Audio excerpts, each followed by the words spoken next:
মাকে তোলা হলো বেদিতে।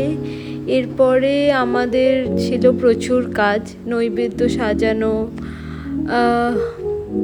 ঠাকুর ঘর পরিষ্কার করা, ঠাকুর ঘরে আলপনা দেওয়া, তারপর সব কিছু অ্যারেঞ্জমেন্ট করে ওই 8:30 9টা নাগাদ শুরু হয়ে গিয়েছিল পুজো। মাকে তার নৈবেদ্য সাজিয়ে সব কিছু পরিবেশন করা আমাদের দিক থেকে হয়ে গেছে।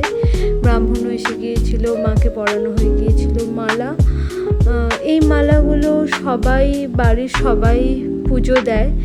তো কিছু থাকে মানতের, কিছু থাকে নিজের মনস্কামনা থেকে পুজো দেওয়া মালা। তো এইবারে আমি ততটাও পুজোর মধ্যে ছিলাম না, কারণ আমার শরীরটা ভীষণই খারাপ ছিল। আর এবারে আমি উপোসও করতে পারিনি, এতটাই শরীর খারাপ ছিল। মা সাজাচ্ছিল এখানে 100 হাত প্রদীপ। আর এটা ছিল পরের দিনের, এখানে শীতলের পুজো হয়েছিল, তো সবাইকে সেই প্রসাদই দিয়ে দিচ্ছিল ছোটদাদা।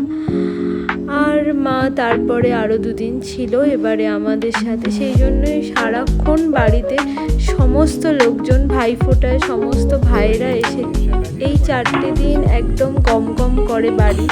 তো সবাই আসে, বাইরে থেকে যারা কাজ করে তারাও আসে, খুব মজা করি আমরা।